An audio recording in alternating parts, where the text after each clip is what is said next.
Salut à tous. Bon, comment vous allez ce soir? Bon, j'ai un petit peu la voix éclatée. J'espère que ça va le faire. Normalement, c'est bon, la lecture, elle est relativement courte ce soir, donc ça devrait aller. Mais ouais, en ce moment, la maladie, il y a tout le monde qui l'a chopé dans le groupe, c'est assez dingue. Salut Shadowlist. Bon, t'es chaud pour la bêta lecture du coup? Yes, salut Matt. Comment vous allez? Hey, Pop and Stories. Shadowlist, t'es chaud? Ok. Tu m'avais dit que cette nouvelle, tu l'avais envoyée, enfin, tu vas l'envoyer à un appel à texte, c'est ça? Par curiosité, c'était pour quelle revue et c'était quoi le thème? Ouais. Parce que j'ai une nouvelle qui traîne, donc, je sais pas à qui l'envoyer. Et potentiellement enfin, elle rejoint un petit peu la tienne au niveau de certaines thématiques, donc je me dis qu'à tout moment je peux aussi, hop, m'en débarrasser là-bas. Et au fait, il n'y a pas un problème avec l'image? Bah, j'ai lancé un peu à la bourre là, mais parce que j'ai essayé de redémarrer le PC, la caméra, tout. Et enfin, j'ai l'impression que c'est au niveau de la résolution, c'est un peu moyen. Je sais pas si vous percevez comme d'habitude, si ça marche bien, mais tu es un peu flou, oui. Oui, c'est ce que je me disais, mais je sais pas d'où ça vient. Puis j'étais à la bourre, donc au bout d'un moment, j'ai arrêté de trifouiller le OBS, là, le truc pour streamer, mais résolution un peu plus basse que d'habitude. Très bien. Et ce qui est chouette avec les problèmes techniques quand on ne sait pas d'où ils viennent, c'est qu'il va falloir tout tester. Et c'est un problème pour bientôt, cette façon. Parce qu'on s'était dit avec l'équipe qu'on allait aussi essayer d'intégrer de la musique pour les moments où en fait on fait les rushs d'écriture et enfin et quand on est en plein rush, bah, d'avoir en fait de la musique en fait en fond, mais ne serait-ce que pour nous et puis aussi pour les viewers. Shadowlist, thème, un astéroïde géocroiseur se dirige vers la Terre, association des amis de la cité de l'espace. Ok, stylé. Je vais peut-être leur envoyer un truc. Faut voir. La publication, c'est quoi derrière? C'est genre une revue qu'ils font, il y a exemplaire papier, ils ont prévu un peu de genre diffusion, de trucs comme ça. Ou au pire, si t'as, poste le lien, peut-être directement.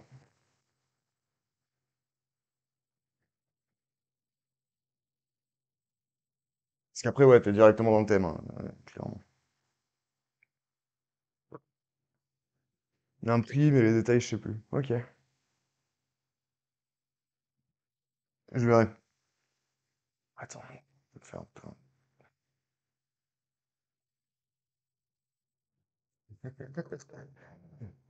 Le thème me plaisait, c'est tout.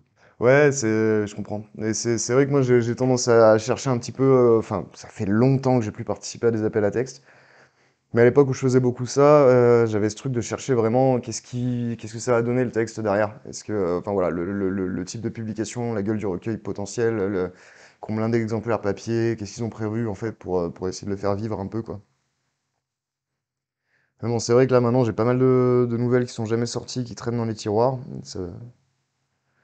Ouais, ça peut être pas mal de les faire un peu partir quoi. Bon, je sais pas si vous êtes partant, ce qu'on fait, c'est comme la dernière fois, potentiellement, vous prenez enfin voilà, vous ouvrez un traitement de texte ou un truc comme ça. En même temps que je lis la nouvelle, vous prenez un petit peu des notes sur ce que vous en pensez, voilà, les petites remarques que vous avez. Comme ça, dès qu'on a fini, salut Clémentine, ça va? Et comme ça, dès qu'on a fini la lecture, bam, tout le monde envoie un peu son avis et on tchatche un petit peu autour de la nouvelle avant de rentrer dans voilà, le détail du truc. Vous êtes prêts? Alors, tac, faut que je mette ça. euh, tac. Non, non, c'est pas ça que je voulais faire.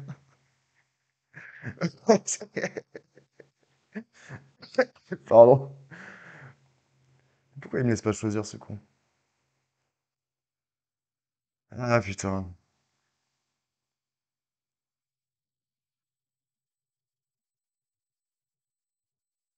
Ok, on s'approche du truc. Allez, hop, affichage.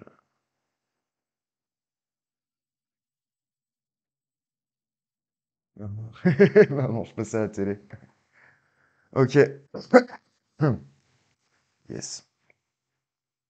Alors, comment je vivrai mes derniers jours de shadoniste? Pardon. Mercredi soir, à la télé, j'apprends qu'un géocroiseur fait route vers la Terre. Au début, je pense à un vaisseau spatial d'un empire extraterrestre quelconque. Je suis mi-rassuré, mi-déçu quand la télé me montre une espèce de gros caillou flottant dans l'espace. Un très gros caillou. Un diamètre de 19 km, assure le présentateur du JT, les sourcils froncés en se donnant l'air sérieux de celui qui s'y connaît. Je suis sûr que lui aussi pensait à un vaisseau spatial extraterrestre au début. Comment un machin pareil a-t-il pu échapper aux astronomes jusqu'ici? L'espace est grand, on rechigne à financer les astronomes, et puis ce n'est pas un travail facile, vous savez, assure un gus de l'Agence spatiale européenne. Mon avis est plutôt qu'eux aussi, on les paye à ne rien foutre. Quoi qu'il en soit, il est vite d'expliquer pourquoi on a appelé ce foutu exterminateur Caligula. C'est un nom de chien, ça, ou d'empereur romain fou, pas d'un astéroïde susceptible de dézinguer l'humanité. Ils auraient été plus inspirés en utilisant des noms badass du genre Armageddon, Mélancolia ou Wolf. D'après le présentateur qui fait semblant de ne pas lire son texte, ce géocroiseur est anormalement gros. Et il passera anormalement près de la Terre d'ici une huitaine de jours. En fait, sa trajectoire a l'air de croiser pile poil celle de la Terre d'après les dernières estimations. Ce qui n'est clairement pas de bol. Surtout quand on en rabâche que l'univers est immense et que ce genre de catastrophe est carrément improbable. Tu parles. On voit où ça a amené les dinosaures. Le présentateur insiste bien sur le sujet, exhorte ses concitoyens à ne pas paniquer, puis passe au titre suivant. Hasard ou coup monté, le titre suivant parle précisément du voyage sur Mars et du coup de stress des présidents des États-Unis qui parlent d'accélérer le programme. Mais vraiment l'accélérer. Pas de date prévue, mais je le soupçonne de vouloir se carapater avant la fin de la semaine pro, à savoir avant l'impact. Je regarde sur internet, ça blablate beaucoup sur les détails techniques auxquels je comprends que dalle. Puis j'aperçois le lien vers une vidéo YouTube. Le streamer, qui a l'air vachement calé sur le sujet, a déjà posté une vidéo au sujet de Caligula. Ça pue la précipitation tout ça, pas bon signe. Le mec déballe sa haine sur les JT, les médias et autres vendeurs de gros titres, et explique que c'est vraiment très peu probable que ça arrive, inutile de semer la panique. D'après les astronomes, on est large. Et même si un impact est toujours possible, ça serait vraiment pas de chance. Ouais. Ce n'était pas de chance non plus pour le Diplodocus. Et il mesurait combien leur astéroïde A2? Autour de 14 km de diamètre, estime-t-on. Donc on a beau répéter de ne pas paniquer, l'inquiétude commence à grimper tout doucement. Et puis il y a cette histoire de la NASA et du voyage sur Mars. Aucun doute, il y a serpent de mer sous roche là. J'éteins la télé et me laisse sombrer dans la mélancolie. La mort, pour moi, a toujours été une perspective lointaine. Je ne me suis jamais vraiment senti concerné par le sujet.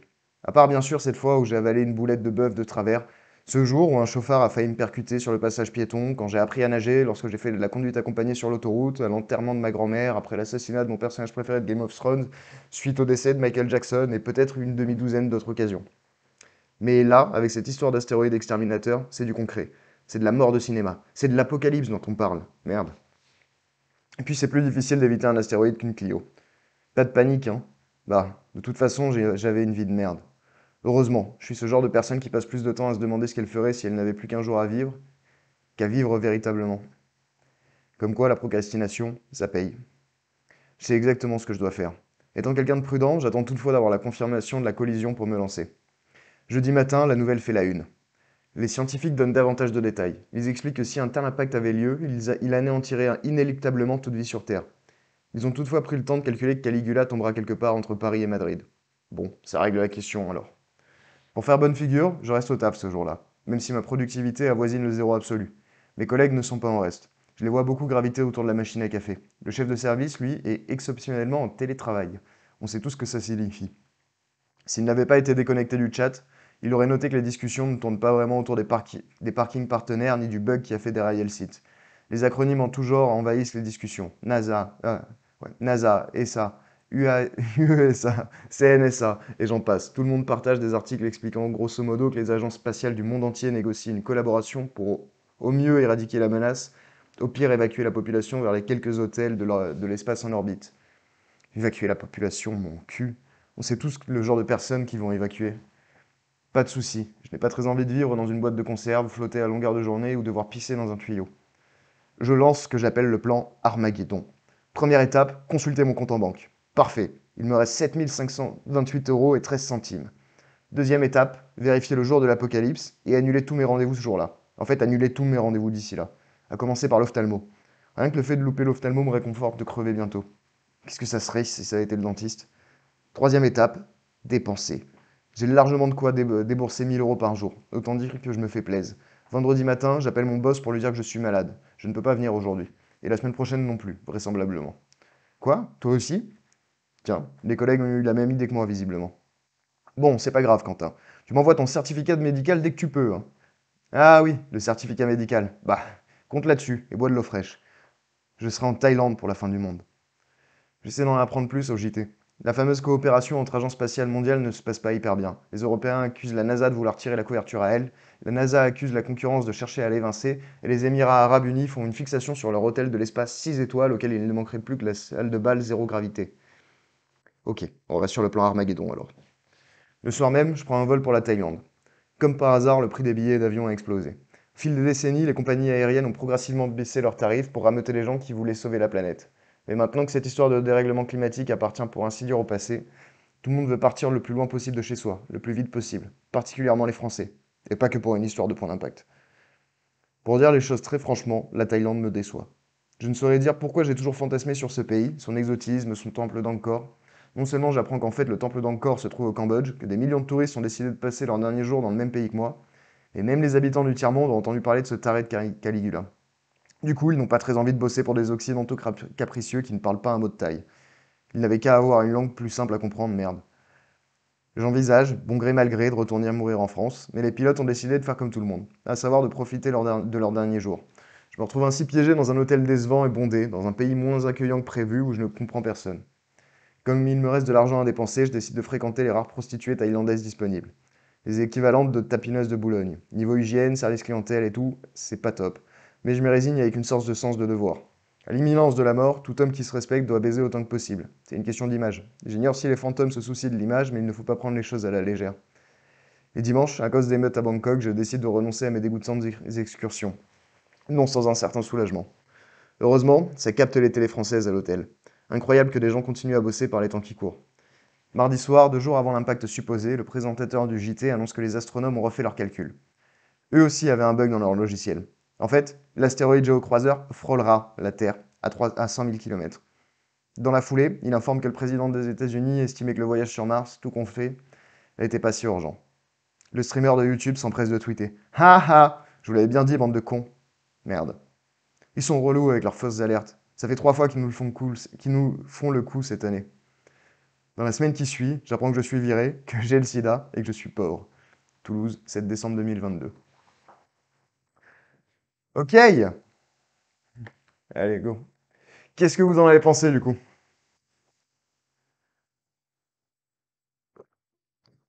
Je vous laisse envoyer et puis je lis un petit peu toutes vos réponses.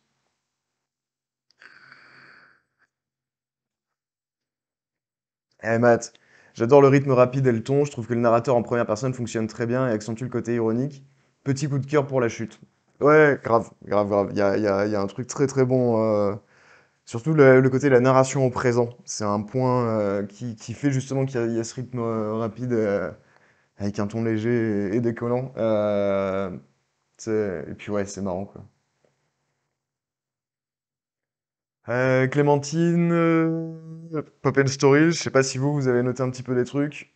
Euh, Enfin, si j'attends que vous postiez avant de renvoyer ou pas.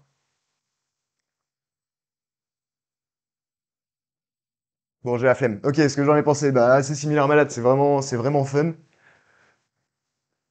Ok, Pop and Stories.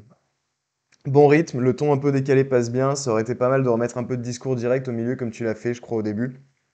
Exemple, débat, discussion par rapport à la coopération avec de brèves incises pour le milieu du texte, de casser un peu la narration première personne du singulier, pardon, qui est tout de même très bien menée.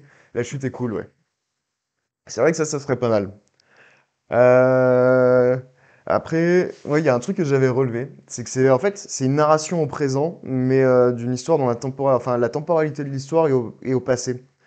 Enfin, c'est une impression que j'avais, et après je vais développer en prenant des exemples, mais c'est un peu écrit, c'est pas l'histoire, enfin la différence entre une temporalité au présent et une temporalité au passé, c'est un peu la différence de perception du dimanche après-midi classique où on fout rien.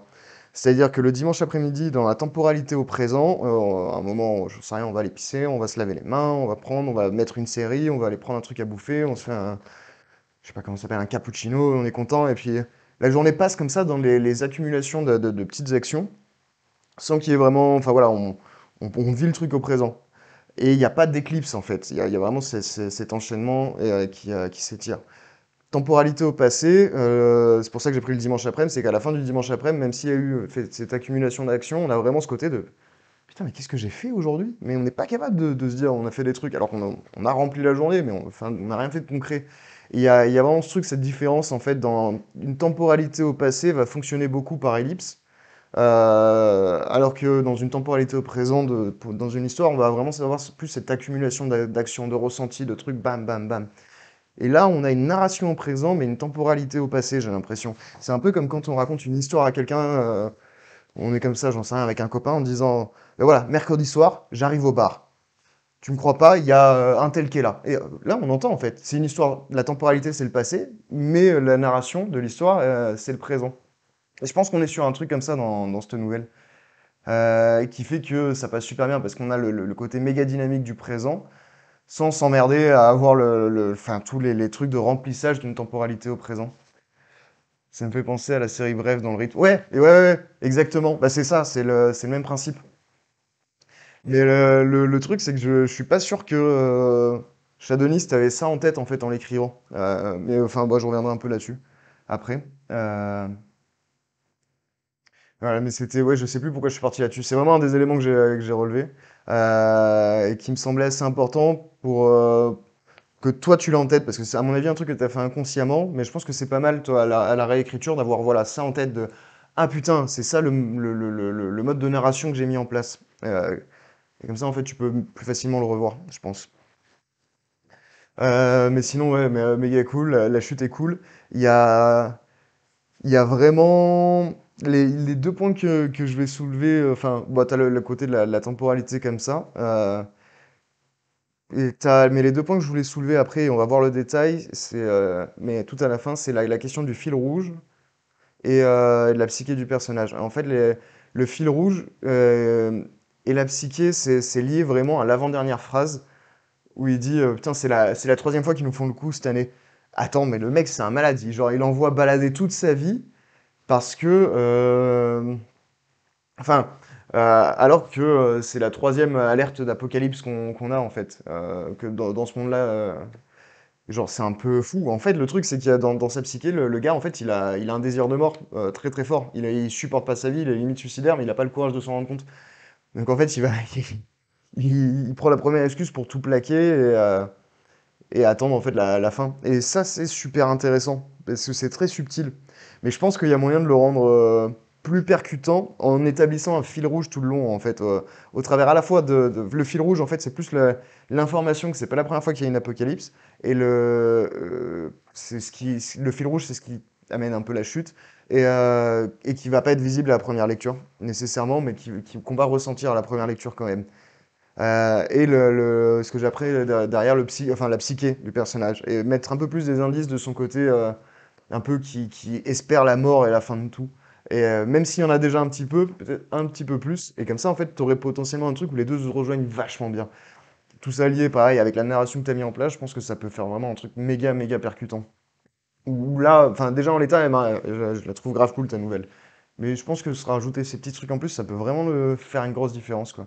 Et potentiellement, ouais, comme elle disait, Pop and Stories, voire pour intégrer des petites incises type enfin, discours direct. Ouais. Allez, bon, vas-y, go. C'est parti, on se refait le truc. Faut pas que je parle trop vite parce que ça fait quand même que 20 minutes là. Et la nouvelle est courte, donc on risque de se la faire rapidement. C'est où? L'affichage, ouais. Ok.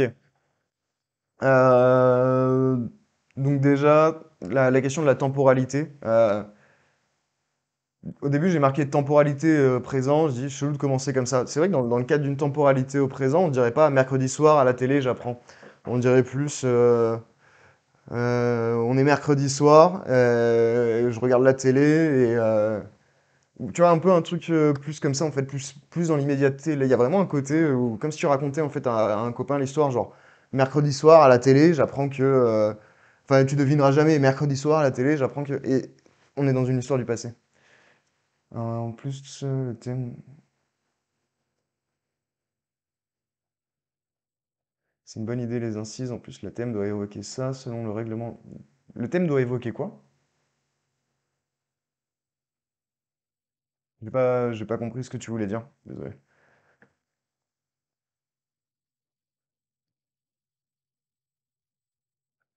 La coopération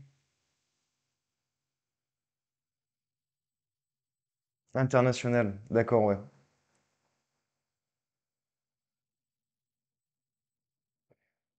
Hmm. Ouais, du coup, ma nouvelle rentrerait pas dans leur truc et j'ai la flemme de la modifier. Et toi, au niveau de la coopération internationale, ouais, tu l'évoques, mais bon, ça reste une évocation, quoi. À voir. Honnêtement,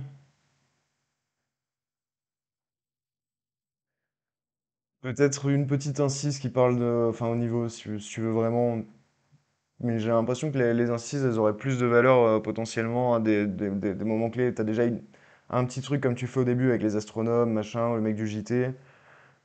Ce serait pas mal un truc lié par rapport, quoique le travail, on a le boss, potentiellement une incise au niveau des collègues de travail, potentiellement une incise avec les autres touristes un peu paumés en Thaïlande, ou avec les putes. Faut voir en fait comment est tournée la consigne.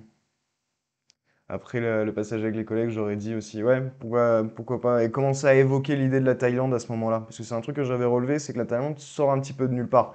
Derrière, tu la justifies un petit peu, mais on a quand même un peu ce truc où ça sort de nulle part. Donc la faire jaillir potentiellement dans une conversation là à cet endroit. À voir. Et puis potentiellement la question de l'évocation comment ça s'appelle, l'aide internationale et tout. Il y a moyen que bah, ça suffise ce que tu fait là. C'est de l'évocation. Et ça pourrait même permettre aussi de, s'il y a beaucoup de participants qui ont pris trop à cœur cette consigne, toi de te démarquer un petit peu. C'est évoqué, c'est là, c'est présent, mais en même temps, eux, ça leur permettrait de, enfin, sélectionner une nouvelle comme la tienne qui met pas toute l'attention de la nouvelle sur cette aide internationale. Ça permettrait aussi de potentiellement varier un petit peu. Voilà, après, j'en sais rien, mais c'est vrai que les Ancis, tu as plus envie de les voir au niveau de lui, ses interactions en fait avec d'autres personnes confrontées à l'apocalypse que des représentants des différentes comment ça s'appelle agences spatiales et tout. Bref, on va se le faire dans l'ordre et on revient après dessus. Donc, question de la temporalité, voilà, il y a ce truc où pour moi, c'est une histoire du passé, en fait, qui se passe dans le passé, même si elle est racontée au présent.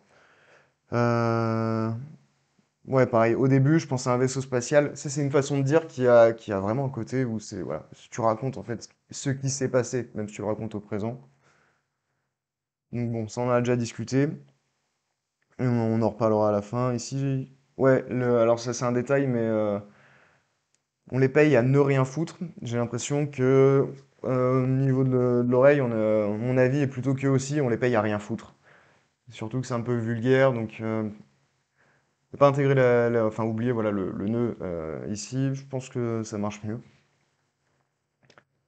J'avais relevé ici, quoi qu'il en soit, il évite d'expliquer pourquoi. Ici, il reprend le présentateur. Le problème, c'est qu'avant, on commence à parler de pas mal de trucs, notamment les astronomes, l'Agence spatiale européenne.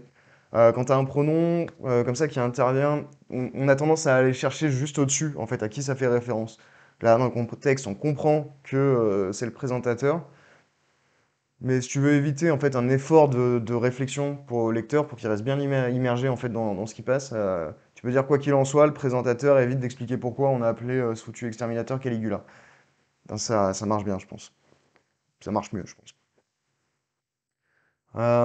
Deuxième truc par rapport à ça, la formulation évite d'expliquer pourquoi on a appelé ce foutu exterminateur Caligula. Le verbe éviter, il est fort. C'est-à-dire que on perçoit en fait qu'il y a une volonté de ne pas aborder le sujet de la part du présentateur. Pourquoi en fait il y a cette volonté? Qu'est-ce qu'il veut dire par là le personnage? Pourquoi en fait le personnage a cette impression que le présentateur ne veut pas expliquer pourquoi on a appelé le caillou Caligula? Potentiellement, tu voulais en fait attirer l'attention du lecteur sur ça, et c'est un truc trop subtil pour que je chope en fait quel était le sous-entendu. Potentiellement, c'est une utilisation un peu trop légère de ce mot qui a quand même un sens un peu fort. Donc à voir si tu veux te développer un petit peu pour donner plus d'indices autour de quel est le sous-entendu de genre pourquoi le présentateur refuse d'expliquer pourquoi ou fait en sorte, enfin, ou n'a pas envie d'expliquer pourquoi le caillou s'appelle Caligula. Et soit de trouver une autre formulation. Enfin,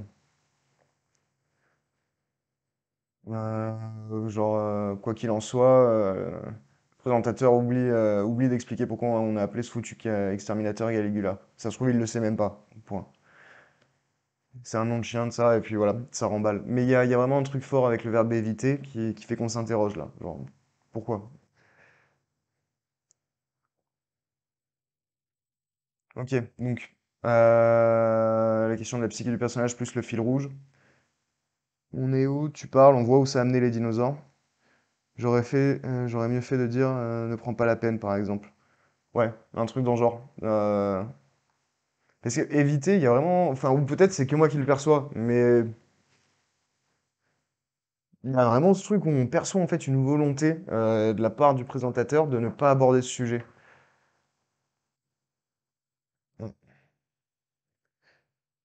Et du coup, on s'interroge. Et vu qu'il n'y a pas de piste pour qu'on on fournisse, nous, lecteurs, des hypothèses sur ce pourquoi, et ça, tu sais, ça bloque un petit peu. On est en mode, merde, qu'est-ce que ça voulait dire? Ok,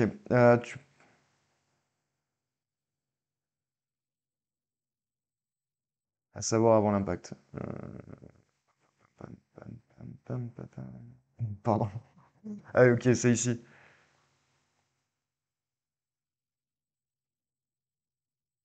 Je sais pas. Ouais, les chances nous est précisé avant. Après, là, mine de rien, on est quand même dans un discours. Enfin, c'est intime, c'est à l'intérieur. Et c'est pas incohérent que le mec se répète. Ou dise des évidences. Potentiellement formulé différemment, ça passerait mieux. Mais moi, ça me semblait pas incohérent. Peut y avoir un côté un petit peu comme ça où il radote dans sa tête, genre, ouais, ouais, machin. Évidemment, avant l'impact, hein, ouais. Enfin, oui, évidemment, avant l'impact, c'est pas la peine de le dire, mais lui, il est dans ce mouvement-là. Après, à voir. Je le note quand même, on avise.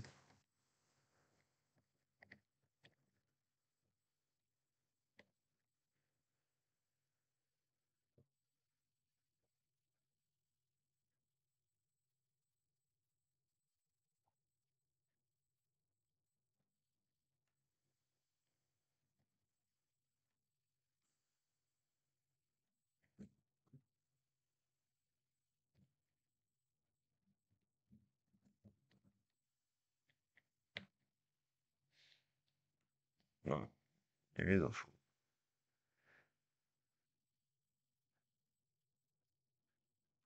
Là, ça va. Ok.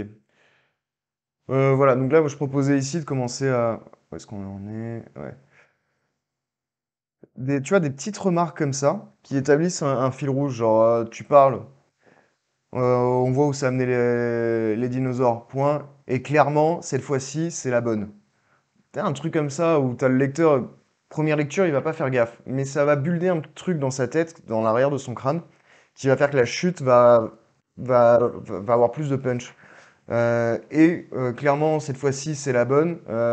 Le rajouter après le coup des dinosaures, on comprend qu'il y a, enfin, on peut comprendre pendant une des premières lectures que c'est pas qu'il y a eu plein d'alertes à l'apocalypse cette année, mais que c'est juste que bah, ça a failli éradiquer la vie à une époque. Mais cette fois-ci, c'est la bonne. Donc comme ça, tu joues sur une double interprétation possible, tout en buildant petit à petit ce fil rouge qui va empiler en fait des éléments corroborant la chute. Et la chute sort un peu moins de nulle part, même si elle est déjà pas trop mal en place là. Voilà, donc il y avait ça. Le présentateur insiste bien sur le sujet, exhorte ses concitoyens Là, j'avais mis développer, mais potentiellement, enfin, développer, c'était pour moi dans le sens un petit peu mettre des incises ou quoi. Je sais pas si c'est nécessaire ici, ou c'était une petite remarque comme ça, mais c'est pas si important. Pardon. Des fois, il y a... Je vais te mettre développer, ou pas. À savoir l'impact, on a noté. Je regarde sur Internet, ça blablate beaucoup sur les détails techniques auxquels je comprends que dalle. Euh,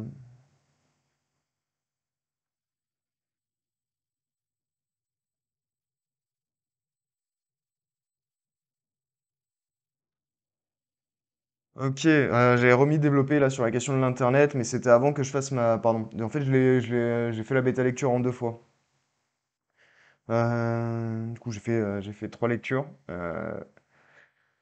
Une première juste pour lire le texte, une deuxième pour noter les commentaires enfin, du détail, et une troisième pour noter les commentaires type fil rouge et psyché du personnage, en ayant vraiment bien tout en tête. Et ça, je l'avais mis pendant ma deuxième, et je suis pas sûr que ce soit nécessaire. En fait, je vais te le virer, parce que ça ferait vraiment doublon par rapport à un truc que j'ai mis après, qui lui est important pour le coup. Donc pardon, j'ai pas... Bon, après, j'ai fait ça en une heure, quoi. Ok, donc ici, j'ai relevé streamer. Je suis pas sûr au niveau de la dénomination, ça c'est mon côté un petit peu autiste, on va dire, mais normalement, c'est un YouTuber si le mec fait des vidéos YouTube. À moins que la vidéo sur YouTube, ce soit une rediff d'un live de streaming. Voilà, c'était juste pour relever ça. Je sais pas, peut-être t'as dit streamer pour éviter d'avoir YouTube point le YouTuber et ça fera un petit peu redit. Dans ce cas-là, je crois qu'on emploie le terme de vidéaste. Mais si t'emploies streamer pour dire personne qui fait des vidéos sur YouTube, c'est inexact, techniquement. À part si la vidéo sur YouTube, c'est une rediff d'un live de stream. Donc là, on a qui a l'air vraiment calé sur le sujet. Donc, une première question. Qui a l'air vraiment calé sur le sujet? Cette phrase, qui est... On n'a pas vraiment de trucs en plus, d'éléments pour se positionner. Est-ce qu'elle est ironique ou pas? Mais dans les deux cas, en fait, il nous faudrait un petit truc en plus. Maintenant, ce petit indice sur la tonalité, si elle est ironique ou pas, il faudrait la glisser dans, tac, là, une thématique type fil rouge. C'est-à-dire que quand tu vas développer le truc, qui va montrer que c'est ironique ou pas, amener l'idée que c'est un YouTuber qui s'est spécialisé dans, par exemple, c'est une possibilité, hein, mais qui serait stylé pour le fil rouge. Alors, ce fil rouge, c'est un YouTuber qui s'est spécialisé dans le débunkage ou l'analyse de théories de l'apocalypse. Et tu peux dire un truc genre qui a gagné beaucoup de followers ou beaucoup de crédibilité cette année spécifiquement. Tu sais, le lecteur, il va pas percuter. Mais après coup, en fait, tous ces éléments empilés, ça va bien fonctionner. En fait, le narrateur n'y connaît que dalle et croit que le gars est balèze en physique. Ouais, mais dans ce cas-là, il nous faut un indice. En fait, ne serait-ce que dire le streamer qui a l'air vachement calé sur le sujet, entre parenthèses, et qui explique que d'après telle théorie, blablabla, et là, tu mets un truc un peu compliqué mais foireux pour quiconque a dessous de connaissances en physique, a déjà posté une vidéo sur le sujet de Caligula. Et du coup, on comprend que le narrateur, il connaît rien, et, et que c'est ironique, quoi. Mais c'est vrai que là, en l'état, on se dit, ok, qu'il a l'air vachement calé sur le sujet. Est-ce que c'est... en fait, on n'a pas d'éléments pour déterminer en fait ce que ça veut dire. Et voilà. Mais je pense que, enfin, du coup, tu as soit cette option-là, soit l'option, du coup, je te conseille, que je pense qu'il peut être vraiment pas mal, mettre un peu un truc en place autour de la question des théories de l'apocalypse, ou qui va débunker des trucs d'apocalypse, ou prédire des trucs d'apocalypse, etc. Dire si c'est plus ou moins fiable, et on peut se dire, ok, c'est une chaîne YouTube comme une autre qui pourrait très bien exister aujourd'hui, et c'est pour montrer l'absurdité de YouTube, etc. Mais en fait, non, c'est dans le cadre de ton monde, de ce monde-là, on percute avec la chute que, en fait, non, c'est un mec ça est apparu suite à une véritable demande d'information de la part des gens qui traînent sur YouTube pour avoir du contenu informatif. Et ça participe en fait à builder ces petits indices de la chute sans jamais la donner clairement au lecteur. Mais voilà, ça c'est un petit conseil, je pense, qui est pas trop déconnant.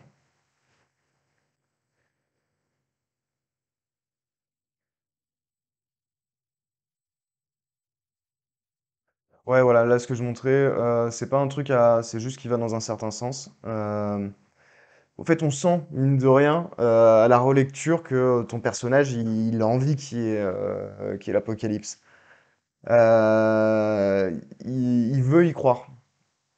Et ça, c'est un truc qui est très bien fait, vraiment. Voilà, on peut y en avoir un petit peu plus, notamment en rajoutant un peu de ce fil rouge, justement. Mais je pense que c'est ça déjà qui participe à faire que la chute est cool. Je pense que ta chute, elle peut avoir encore plus de punch si voilà, tu développes bien ces côtés-là, en fait. Mais pour l'instant, le côté psyché, tout le début, il est top. On sent que le mec aime pas sa vie et qu'il a envie d'y croire. D'un côté, il a ce truc où on voit plus loin qu'il a déjà son plan, etc. Il justifie ça en disant que c'est un procrastinateur, mais putain, non, non, tu comprends, t'as ce feeling tout au long qu'il a envie d'y croire, il est à fond là. Il l'attendait en fait. Donc, toujours après, là, j'ai relevé en tant qu'exemple de temporalité passée, mais avec une narration au présent. Mais bon, ça, on s'en fout, on l'a validé. Proposition au niveau du fil rouge. Et puis il y a cette histoire de la NASA et du voyage sur Mars. Aucun doute cette fois, et c'est con, mais juste rajouter ce cette fois, aucun doute cette fois, il y a des serpents de mer sous roche. Il y a serpents de mer sous roche. Tu vois, un truc comme ça, hein, cette fois-ci, etc. Disséminé à droite, à gauche, ça suffit à te builder le truc pour la fin.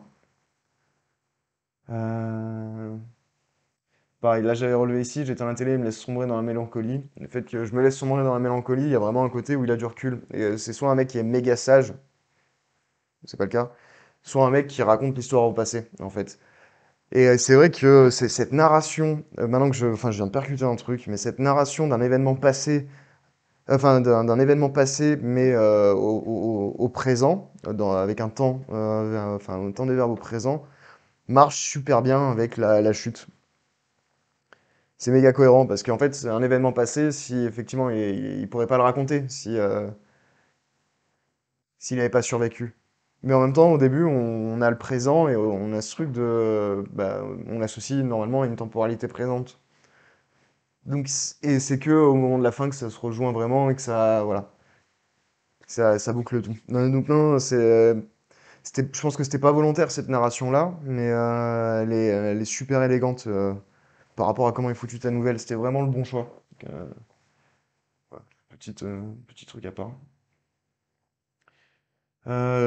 Ici, l'énumération est trop longue. Je sais pas si tu l'as senti à l'oral. Même en mettant de l'emphase, en essayant de rythmer et tout, c'était lourd. Et potentiellement, si tu veux garder un truc aussi long, il faut que tu oralises, enfin que tu mettes de l'oralité au milieu. À part bien sûr cette fois où j'ai avalé une boulette de bœuf de travers, ou même ce jour où un chauffard a failli me percuter sur le passage piéton. Trois petits points. Et puis quand j'ai appris à nager aussi. Point. Ou lorsque j'ai fait de la conduite accompagnée. Point. Ah ouais, et puis l'enterrement de ma grand-mère. Et puis ça, bon. Et elle a une conclusion à la fin. Ouais, mais en l'état, c'est dur. Et tu essaies de la dire à l'oral. Et tu vas te rendre compte qu'il y a. Si tu rajoutes pas un petit peu, je pense, d'oralité, c'est chaud. Ou pas d'ailleurs. En fait, en vrai, Pop and Stories, Matt, qu'est-ce que vous en pensez, vous, à ce niveau-là? Parce que ça se trouve, c'est juste ma sensibilité qui me fait dire que elle est un peu trop costaud, cette énumération. Mais, enfin voilà, si vous pouvez donner votre avis, comme ça on aura un petit peu des avis différents pour voir. Et c'est vrai que personnellement, j'ai un peu du mal avec. Mais je pense qu'en rajoutant de l'oralité au milieu, ça solutionne le problème. C'est juste que pour donner du rythme au passage, faut y aller, quoi. Euh,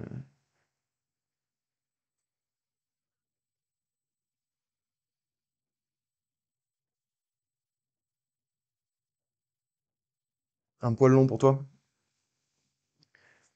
Et,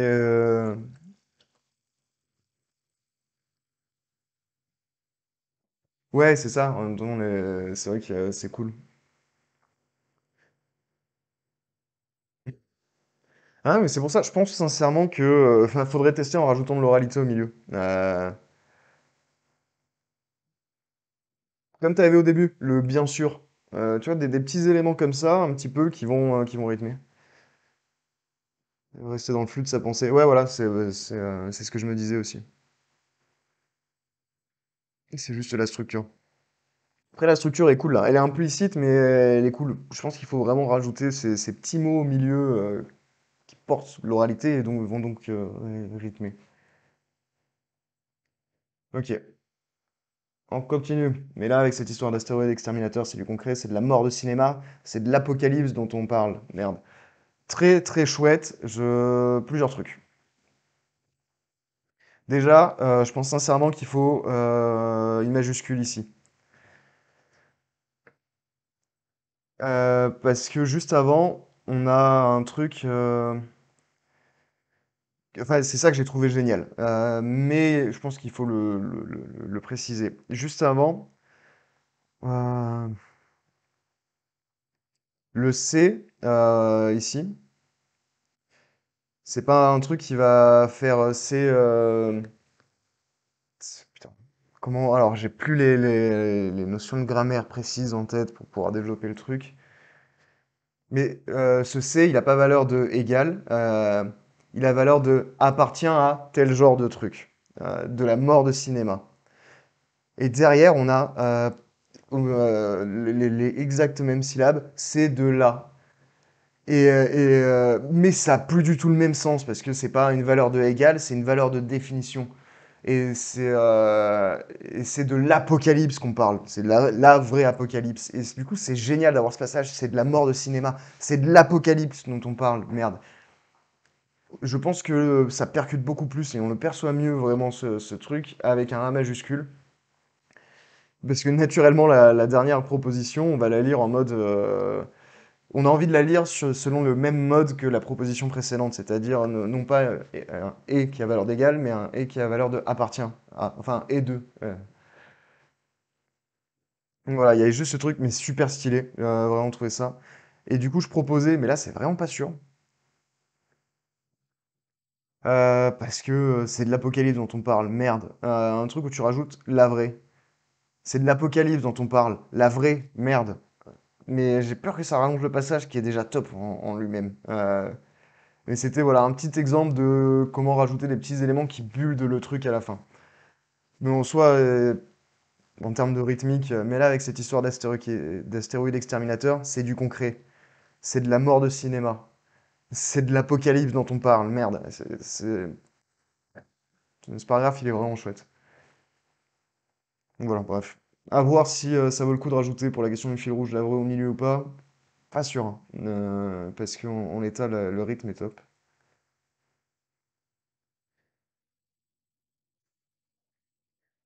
Ici, de toute façon, j'avais une vie de merde. Donc là, on est dans la psyché du personnage, ce côté où en fait, il a envie que tout pète. Potentiellement, si tu veux le rendre un peu plus évident, je pense que ça peut valoir un petit peu le coup, mais à voir. Genre juste après, genre bah, de toute façon, j'avais une vie de merde, point. D'un côté, c'est pas plus mal que tout pète enfin. C'est con, ça, ça alourdit pas nécessairement la nouvelle, ça donne un peu plus de matière. Bon, qui est déjà là, mais ça la rend un peu plus évidente.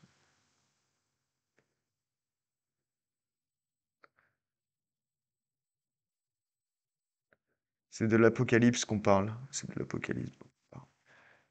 Cette histoire d'astéroïde exterminateur, c'est du concret, c'est de la mort de cinéma, c'est de l'apocalypse dont on parle. C'est de l'apocalypse qu'on parle. Et j'aimais bien le don.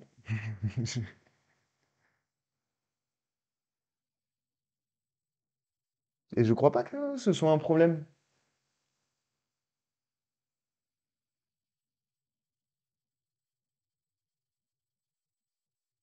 Ouais, mais c'est déjà ce que t'as écrit, l'apocalypse dont on parle.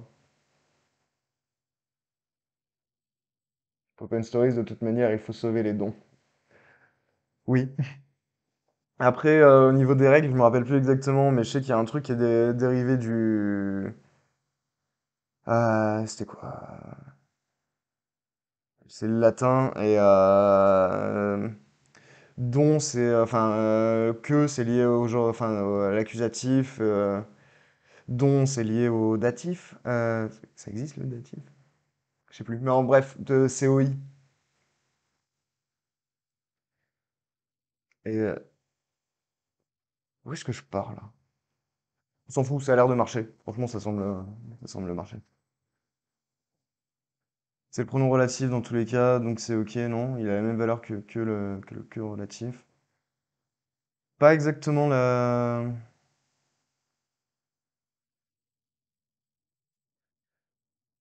On parle de quoi? En fait, c'est ça. Voilà, c'est ça, ça doit répondre à cette question. C'est de l'Apocalypse dont on parle. On parle de quoi? C'est de l'Apocalypse dont on parle. Et vu la tournure, ça fonctionne. Voilà, c'est pour ça que j'étais parti sur la question du datif, du CD, du, du truc. Il y a un côté indirect. Bref. Bah, donc voilà, ici, potentiellement rajouter derrière, à voir si ça vaut vraiment le coup. D'un côté, c'est pas plus mal que ça pète enfin. Ouais, j'aime bien le enfin. Et ça, c'est des petites remarques comme ça, mais c'est vrai que j'aurais pas dit non à un peu moins de subtilité au niveau de la caractérisation du personnage. Qui fonctionne en l'état, c'est juste mon goût personnel. Mais j'imagine que ça, c'est comme ça revient à un salé à un plat. C'est au feeling, quoi. Ce que tu nous as concocté là, c'est vachement bon. Euh, je sais exactement ce que je dois faire. Et voilà, là, on était sur un truc temps présent, narration au présent. Mais c'est l'un des.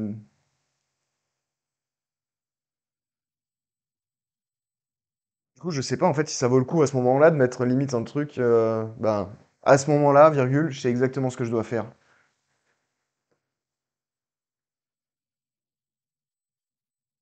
Bon, participe présent, mais ça va, il passe bien.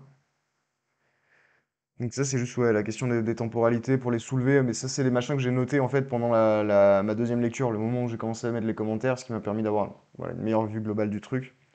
Donc je les ai quand même laissés. Pour toi, te donner des indices, notamment. Ici, pour faire bonne figure, je reste au taf ce jour-là, même si ma productivité avoisine le zéro absolu. Il y a un truc un peu... Ah, c'est chelou à la première lecture, parce que à la deuxième lecture, ça fait sens. Parce que à la deuxième lecture, on sait que c'est la troisième alerte apocalypse. Donc bon, c'est normal que les gens retournent au travail, dans le doute, parce que, enfin voilà, c'est la fable ou la fable, ou l'histoire du gamin qui criait au loup. Maintenant, à la première lecture, le lecteur, il va être là en mode, mais quoi? Ah non, c'est l'apocalypse. Ça a été validé dans les journaux télévisés du monde entier, par les autorités officielles. Euh, Personne va travailler. Ou personne va faire semblant, enfin, va aller au travail, va se sentir obligé d'aller au travail. Peut-être qu'il y a des génériques qui vont y retourner parce que ça les éclate, mais personne va se sentir obligé d'y aller. Euh, donc comment ça se fait qu'il se passe ça là? Et je pense qu'il faudrait rajouter un peu un truc. Ne serait-ce que à un moment, quand tu dis, voilà, les autorités rappellent qu'il ne faut pas paniquer, etc., dire les gens ont l'air anormalement calmes. Cela peut donner un indice sur la chute. Ouais, carrément. Et ça marche bien, en fait, il y a ça. Mais c'est juste il faut, en fait, pouvoir enfin, que ça crée pas une espèce de dissonance dans l'esprit du lecteur avant qu'il apprenne la chute. Et le côté calme, en vrai, c'est pas tant ça qui m'a dérangé, mais potentiellement, ne serait-ce que parce que la question du calme est amenée dans l'intro de la nouvelle, en mode les autorités rappellent qu'il ne faut pas paniquer et tout, et en vrai, les gens paniqueraient, mais en fait, je sais pas, vu que c'est amené dans la nouvelle, peut-être que ça m'a pas autant sauté aux yeux. C'est un petit côté tactique de la Bajour, je sais pas. Non, pas dans ce cas-là, mais voilà, ne serait-ce que potentiellement la question du travail, rajouter les autorités rappellent qu'il ne faut pas paniquer. Le président de la République a annoncé dans son allocution qu'il comptait sur tous les citoyens pour continuer d'occuper leur poste, bla bla bla, c'est un truc con. Et juste en fait le fait de le souligner comme ça, de le dire, même si potentiellement personne ne l'écouterait, en fait le président c'était la fin du monde, mais on n'irait pas travailler. Mais peut-être que rien que le fait de le soulever, on n'aura pas ce petit truc de ah, c'est un peu incohérent quand même. Mais en tout cas voilà, je l'ai relevé. À toi de voir en fait ce que t'en fais. Mais je pense qu'il y a quand même un truc à voir avec ça.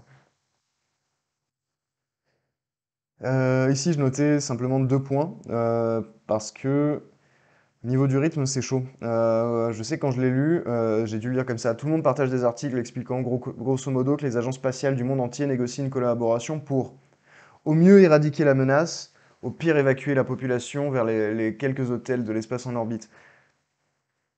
Parce que sinon, on va le lire un petit peu différemment. Si on n'a pas un peu, un peu un indice. J'ai l'impression. Après, à vérifier, mais ouais, j'ai l'impression que là, ça gagnerait à avoir 2 points, en fait. Parce que sinon, moi, la première fois que je l'avais lu, avant de finir du coup la phrase, enfin avant d'arriver. Putain, je suis vraiment con. Je viens de montrer avec mon doigt sur l'écran, et vous pouvez pas voir du coup. Enfin, avant d'arriver à ce point-là, là voilà, vous voyez. euh, La façon dont j'ai lu la phrase, c'était mon entier négocie une collaboration pour au mieux éradiquer la menace, avec un sens de type pour éradiquer au mieux la menace. Et je sais pas, les mots étaient inversés, mais hop, je les ai remis dans cet ordre-là. Donc bref, je pense que ça gagnerait à mettre une pause ici un peu forte grâce à un signe typographique type 2 points. Pas particulièrement de remarques ici, j'avais trouvé ça très cool. Ciao Pop and Stories. Donc évacuer la population. Donc, enfin ouais, de temps en temps, t'avais déjà fait ça sur ta précédente nouvelle. Petit passage comme ça, discours, discours direct pour les pensées, marqué par les italiques, ça passe bien, propre. Et ouais, globalement, il est cool.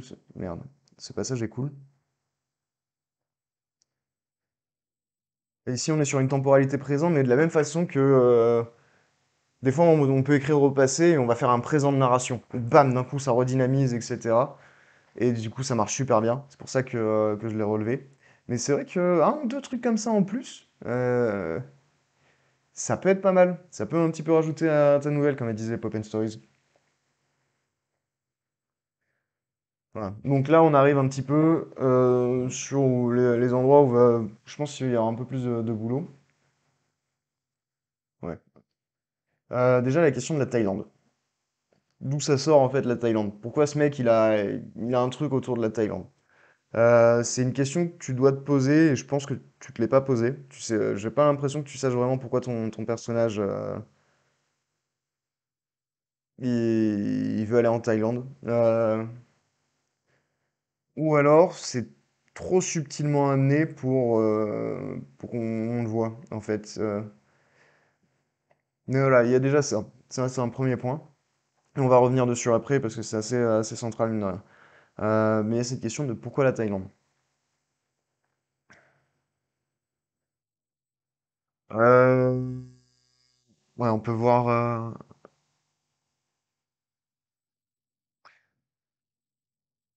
Désolé, parce qu'en fait, ce commentaire intervient après que j'ai fait ces commentaires-là, plus celui-là, apparemment, il a à lire après cela.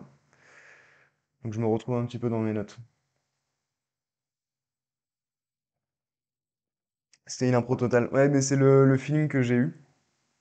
Et, mais il y a quelque chose à faire avec. Clairement, je pense que c'était une bonne intuition. Mais du coup, maintenant, faut comprendre ce que ça veut dire et comment l'exploiter. Euh... Alors, désolé, j'ai un petit coup de fatigue là. Ça fait 1 heure que je parle. Et je suis pas complètement remis de la maladie.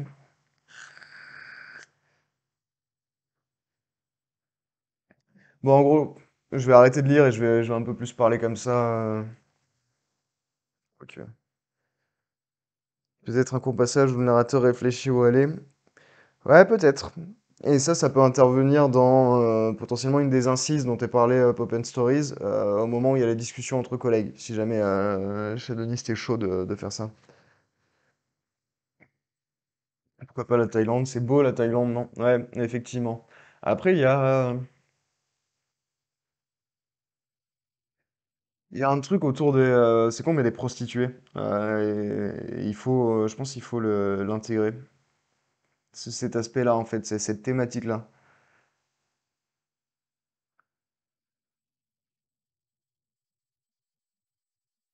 Je sais pas, mais... bon, allez, je rebranche le cerveau. Ok, donc, au pire, on fait dans l'ordre et à la fin, ça va apparaître plus clairement. Au niveau de la psyché du personnage, ici, on a un passage. Pour dire les choses très franchement, l'internat me déçoit. Je ne saurais dire pourquoi j'ai toujours fantasmé sur ce pays, son exotisme, son plan, blablabla. Je pense que ici, tu as l'occasion de mettre un passage à valeur métatextuelle assez... non, pas métatextuel, mais méta quand même, où le mec réfléchit sur lui-même, non pas sur le texte, mais sur lui-même. Métapsyché, du coup, bon, bref. Euh, Où il dirait un truc, du coup, genre pour dire, franchement, la Thaïlande me déçoit. Je crois que j'ai envie de me convaincre de ça, que ce truc était vrai et que c'est ce dont j'avais envie, mais pas pour le truc en lui-même, juste pour avoir une excuse pour m'enfuir loin de cette vie de merde en France. Et là, on parle de la Thaïlande, mais en fait, on parle de son rapport à la vie en général, et du fait que, il a envie de se convaincre que l'apocalypse est réel. C'est beau la Thaïlande, non? Et en plus, il y a des putes. Ouais, je sais pas encore. Mais potentiellement, mais il y a un truc à développer autour. Et je pense que déjà, par rapport à sa psyché, il y a ça. Son rapport à la Thaïlande, ça doit être le même que son rapport à l'apocalypse. Il veut se forcer à croire un truc, mais pas pour les bonnes raisons. Potentiellement, il veut se forcer à croire que la Thaïlande, c'est beau, c'est magnifique et qu'il pourra avoir une belle vie parce que si, le tourisme, les temples et tout. Mais en fait, ce qui l'intéresse vraiment, c'est les putes. De la même façon que l'Apocalypse, là, il a envie d'y croire, mais ce qu'il veut vraiment, c'est se suicider, quoi. Je pense que ça serait pas mal, parce que du coup, on aurait vraiment un truc, une cohérence au niveau de la façon dont le personnage fonctionne, une forme de déni, quoi. Et, mais voilà, je pense que ça, je te le laisse. Vraiment, je pense qu'il y a quelque chose à exploiter par rapport, voilà, aussi en mettant un petit passage méta. Et Math, ouais, du coup, mais pas nécessairement pourquoi pas la Thaïlande, c'est beau la Thaïlande, non. Euh, mais un truc où il réfléchit sur lui-même. Comment dire? En mode, je prends un vol pour la Thaïlande. Pourquoi la Thaïlande? Je sais pas. J'ai toujours eu envie d'y aller. C'est beau, non, la Thaïlande? Puis voilà, j'y vais, c'est tout. Un truc un peu dans ce genre.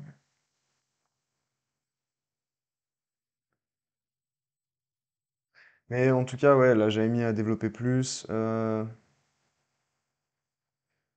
Il y avait aussi un côté, voilà. Si l'un des trucs qu'il a un peu au fond de lui, mais qui veut pas nécessairement donc s'avouer par rapport à la Thaïlande, c'est les putes. En termes de tempo du texte, il y a un truc qui marche moyen là, c'est-à-dire qu'il essaie de rentrer avant d'aller voir les putes. Ici, on a j'envisage mon gré malgré de retourner mourir en France, et c'est que ensuite qui se dit bah je vais aller voir des putes, prostituées pardon. Il faut que je sois moins vulgaire en stream. Bon, puis on s'en fout. Mais n'hésitez pas à me dire si, si je suis trop vulgaire. Euh, Qu'est-ce que je disais, voilà. Mais ça, à nouveau, c'était question de tempo, du coup, de à quel moment le passage doit intervenir par rapport à l'autre. C'est lié à quel est son rapport avec la Thaïlande. Et son rapport avec la Thaïlande, c'est un truc, il faut vraiment, voilà, il faut que tu y réfléchisses. Je pense qu'il y a une belle avec de la vulgarité. Ok, c'est parti. Chauviniste, je pense il y a, voilà, c'est assez, c'est con, mais je pense qu'il y a un côté un peu central à la Thaïlande là, et qui va pouvoir vraiment débloquer le truc et faire que ça, et que ça ait vraiment, voilà, vraiment beaucoup plus de punch à la fin. Mon avis, ça a trait à cette question de ses motivations pour y aller. Et est-ce que il est honnête avec lui-même vis-à-vis de ses motivations?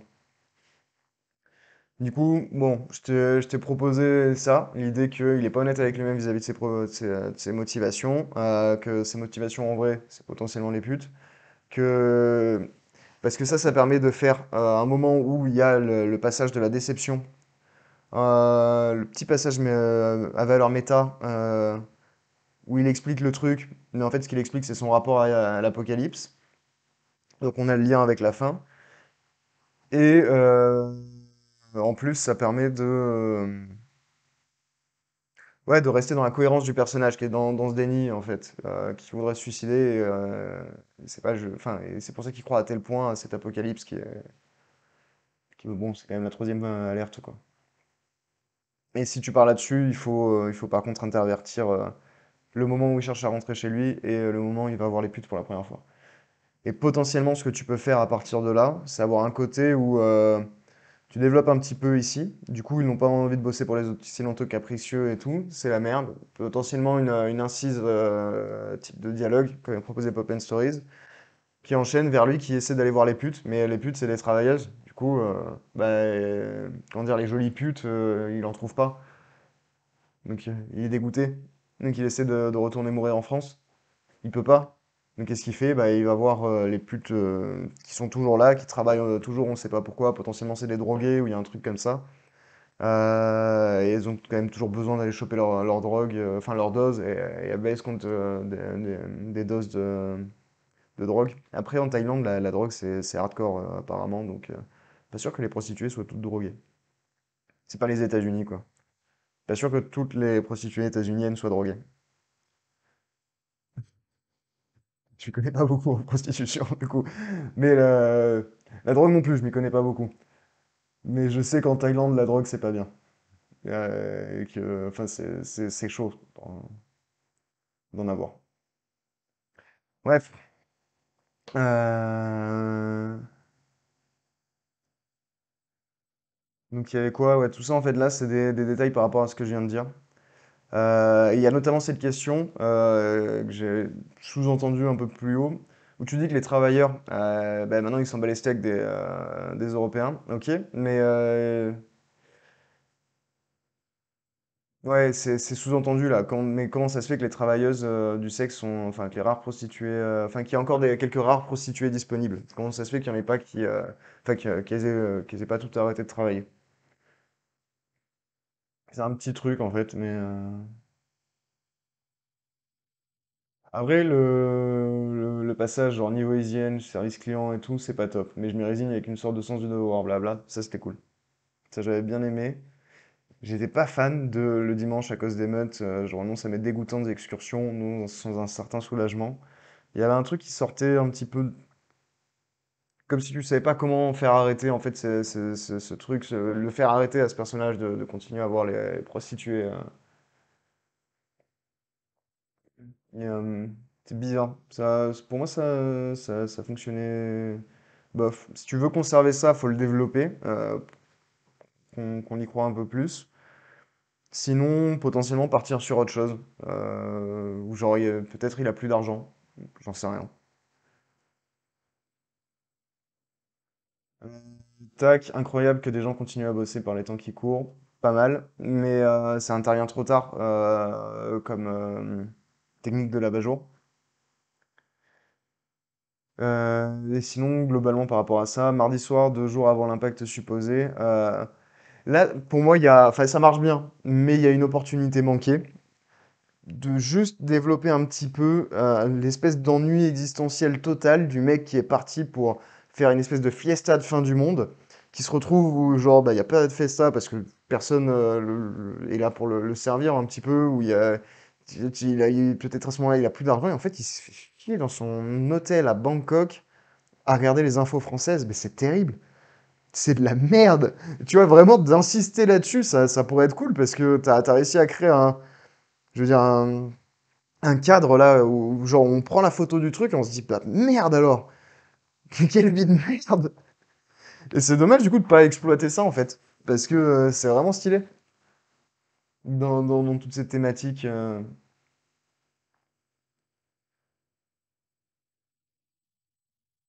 Là, j'aurais proposé ici on, on estimé, enfin, pardon, à estimer au niveau du temps. Là, on est plus sur du révolu du présent là que de l'imparfait. Belle fin du monde raté, pauvre narrateur. Ouais, mais je trouve ça, enfin, génial. Ça va tellement bien dans le texte, en fait. Enfin, vraiment, c'était super cool ça. Et j'ai vraiment eu ce côté de, ah putain, dommage que j'ai un truc un peu sadique où je voulais en voir plus de ce qui se passait, quoi. Et voilà. Et en gros, là, je disais, pas mal, mais mettre en place un fil rouge, plus. Un truc que tu peux faire aussi pour que ce soit cohérent, c'est développer. Ça fait 3 fois qu'ils nous font le coup cette année. D'abord, c'était la pandémie, ensuite la guerre mondiale, la troisième guerre mondiale. Tiens, c'est un petit côté rigolo comme ça. Et juste aussi, ça c'est un truc de cohérence, en mode, si ça fait 3 fois qu'ils font le coup de l'astéroïde, à un moment tu y crois plus. Là quand même, ils ont l'air d'y croire un petit peu les gens. Potentiellement, tu vois, c'est des apocalypses différentes. Ou pas, à voir. Dans la semaine, j'apprends que je suis viré, que j'ai le sida et que je suis pauvre. Alors il l'apprend, enfin voilà, là j'ai relevé juste, elle est top cette fin, mais malheureusement j'ai ce côté parfois un peu autiste où c'est pas précis parce que techniquement il n'apprend pas qu'il est pauvre. Il le sait déjà en fait à ce moment-là du truc. Donc potentiellement, plus que apprendre qu'il est pauvre, il pourrait apprendre que il doit de l'argent à la banque ou une connerie dans ce genre. Euh, Ça renvoie à cette idée de pauvreté, mais c'est un truc qu'il est en capacité d'apprendre plus euh, bah, que je suis pauvre parce que enfin, il le sait ça à ce moment-là. Voilà. Mais globalement, vraiment cool. Et sincèrement, cette temporalité, enfin cette narration, elle marche super super bien. Le coup de le temps présent pour raconter une histoire qui s'est passée. De base, c'est stylé parce que j'aime bien les textes qui ont une bonne oralité. Euh,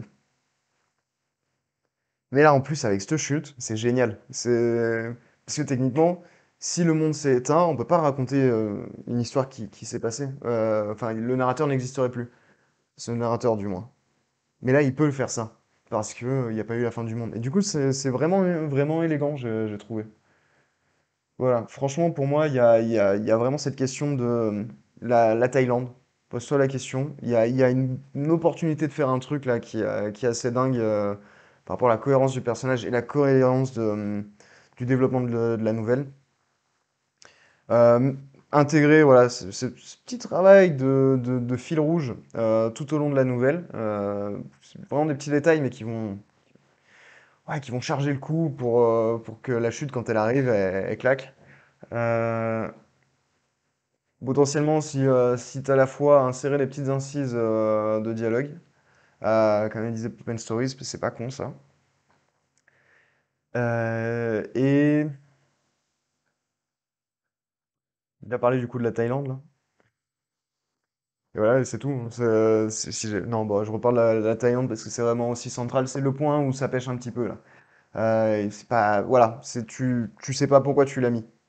Du coup, maintenant, pose-toi la question, fais en sorte de savoir pourquoi tu l'as mis et développe le truc. Et je pense que c'est pas déconnant, parce que les propositions que je t'ai fait.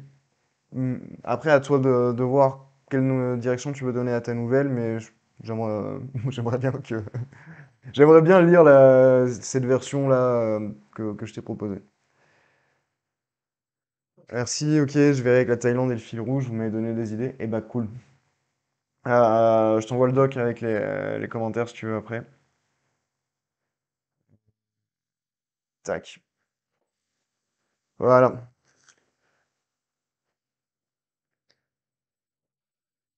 Voilà. Ouais, ça vous a plu les autres sinon? Bah, je crois qu'il y a que toi, Matt, qui est encore là, mais ça t'a semblé cohérent je sais pas, la bêta lecture, les analyses, les trucs comme ça?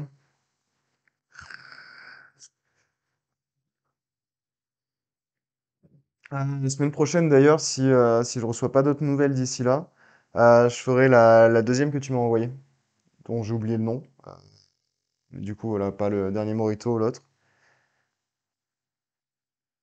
Et puis voilà.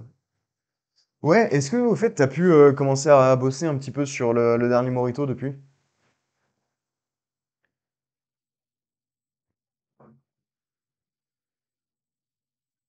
Parce que si voilà, si tu arrives à la reprendre et à déboucher sur un truc qui te convient d'ici fin décembre, franchement, renvoie-la nous. Ouais, elle était vraiment cool. Après, voilà, on peut pas dire ouais, elle sera prise, ouais, elle sera pas prise, etc. Mais moi, je serais chaud que tu renvoies la nouvelle version. Ça fait une semaine que cette réécriture t'obsède. Patron ne te remercie pas. Tu...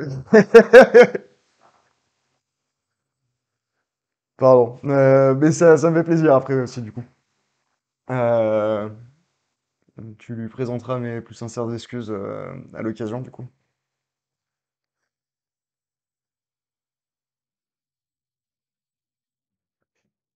Blague à part, c'est avant, j'essaie d'aller au bout de l'idée pour voir si cela fonctionne. Ouais, c'est le truc. C'est ça le truc. Il faut aller au bout et voir comment ça marche. Mais bon, fais au mieux. Et ce que t'as à la fin, tu nous le renvoies. Ce qui m'a grandement inspiré pour le personnage du boss, je préfère pas les premières. Effectivement. Ouais, faudra pas lui faire lire la nouvelle derrière. Ok. Bon, je pense qu'on a fait un petit peu le tour. Moi là, je vais aller boire un coup. Parce que pas mal de boulot aujourd'hui. Bientôt, on aura des. Vaut mieux pas si je veux garder mon job. Ouais, non, effectivement, Matt, vaut mieux pas que tu lui fasses lire la nouvelle ou le gros dégueulasse plein de ventre et d'auréoles sous les bras. Regarde, je me suis inspiré de toi. Qu'est-ce que je disais? Ouais, on devrait pas tarder à avoir des grosses nouvelles bientôt pour le Lufthansa Club. On va voir un petit peu. Mais les choses vont un petit peu bouger bientôt. Voilà. Et merci à vous, c'était chouette. Puis sur ce, bah, à la prochaine, hein. Et la prochaine, c'est demain matin à 10 heures avec Pauline pour le rush d'écriture. Samedi soir, c'est pas apéro littéraire, c'est une vraie rencontre cette fois-ci, où Pauline n'aura pas de bouteille de vin à portée de main. Euh, Je sais plus qui sont ses invités, mais ça va parler du rapport à... De comment... Bah putain, Maët, ça va directement t'intéresser. En fait, c'est la question de comment en fait on fait pour jongler entre son travail et la pratique de l'écriture. Voilà. Et dimanche, Mathieu bosse sur le world building. Et voilà. Ok, bon allez, je me casse. À plus, c'était super, je vous fais des bisous et ciao.